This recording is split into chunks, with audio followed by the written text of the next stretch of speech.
The architect, in his infinite wisdom, sought not just creation, but balance. He cast the light, a realm of pure reason and perfect form. Then, knowing the necessity of shadow for depth, he forged the dark, a domain of raw emotion and untold mysteries. Two opposing worlds, both essential, each defining the other. His masterpiece was not one dimension, but the eternal tension between them. In the heart of the cosmos, a celestial titan meets its demise. A supermassive star, countless times larger than our sun, erupts in a supernova of unimaginable violence, its final act a blinding flash that outshines galaxies. From this cosmic death knell, a colossal gravitational wave surges forth, an invisible tsunami through the fabric of space-time. It finds a wanderer in the dark, a lifeless frozen earth, encased in a tomb of ice, and ensnares it in its powerful grip. Tugged from its ancient cold solitude, the desolate ice ball is dragged across the void. Eons pass in a silent cosmic ballet until the wave delivers its prize to a new cradle of life, a brilliant star we would come to call the sun. Locked in a new orbit, the frozen sphere begins to thaw. Ice cracks, steams, and melts away, revealing the long-hidden contours of land and the vast, dark blue of nascent oceans. Life, patient and relentless, takes hold. A verdant carpet of green spreads across the continents in a breathtaking time-lapse of rebirth. From this primordial Eden, new forms emerge. An ape-like creature, our distant ancestor, tentatively rises from 4 legs to 2, its gaze lifted towards the horizon. Finally, on a rugged cliff overlooking a vibrant reborn world, prehistoric man stands tall. Clad in rough hides and wielding a primitive spear, he is the dawn of a new consciousness, born from cosmic fire and ice.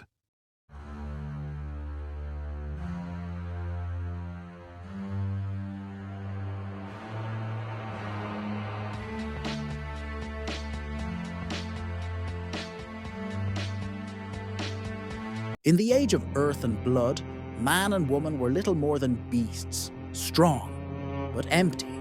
Then came the dark beings, drawn to the primitive vessels, seeking a foothold in the mortal world. They entered the man, they entered the woman, and for the first time, instinct gave way to awareness, a spark of the eternal, a corrupted soul. The man and woman, newly conscious, found each other. They mated, not in simple instinct, but in the first recognition of another self.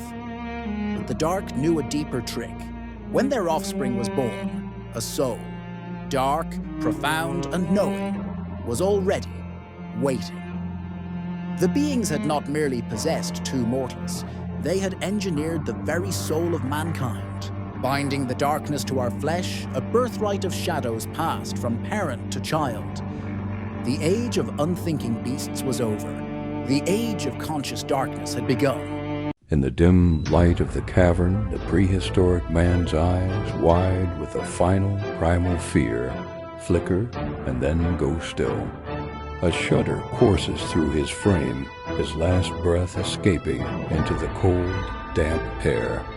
From the center of his forehead, a small, dark orb emerges, glowing with a faint, malevolent light. It hovers for a moment, vibrating with an unseen energy above the now still body on the cave floor.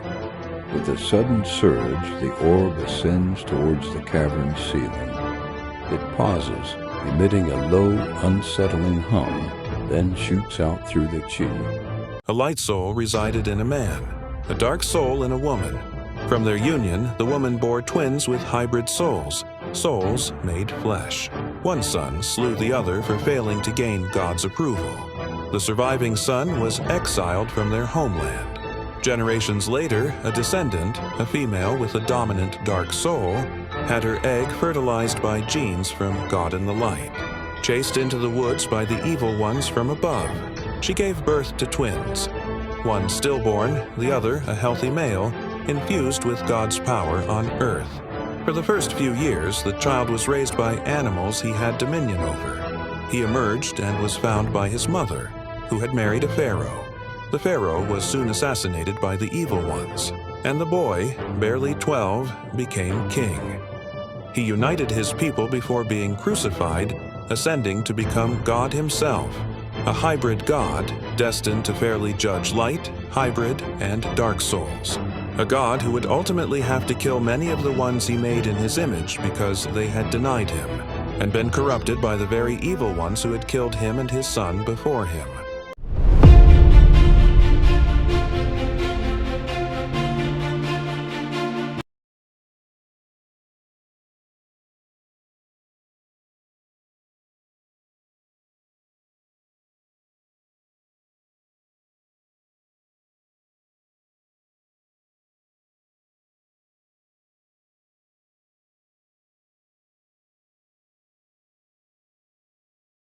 From the dense canopy of ancient forests, a whisper of ambition began to stir.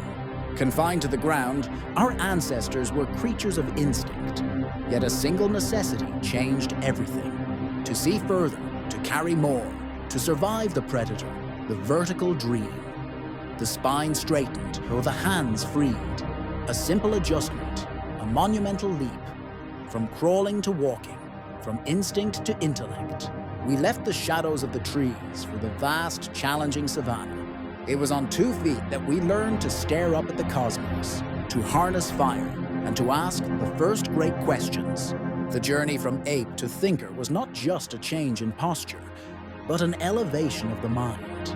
We became the upright species, the architects of our own destiny. The Earth was a frozen planet out in the vast darkness of space.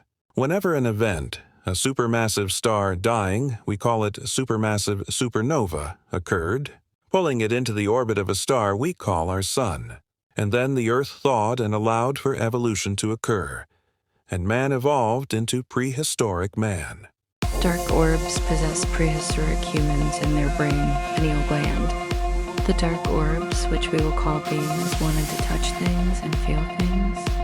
They were a product of creation, and they wanted to feel the physical side of evolution. After possessing a male and female, they found they could produce another dark being in the flesh, born into the offspring in its pineal gland. The possession was very lucrative to the humans. Now, if they passed judgment from God, they would come out of the flesh with the being we call our soul and have eternal life. The vine does die with the flesh. It takes you with it, your memory, personality. With it, when it is released, this is your second life. When God returns soon, he will bring new flesh. He and Jesus were put in new flesh when they ascended to the light dimension. The mortal shell weakens. The body, finished with its task, releases its most precious cargo. A dark orb, no bigger than a heartbeat, separates from the flesh, carrying within it the perfect memory, the total personality, the unique spirit of the life just lived. This is the soul, your second unseen self. Having faced the light of judgment and found favor, your eternal life is earned. Now, in the waiting place among those you loved and those who love the divine, you exist as pure spirit. The form is gone, but the essence remains, identical in spirit as in flesh. You are simply waiting for the final call, the glorious return, when this faithful soul will be granted new perfect flesh for a life everlasting with God and family.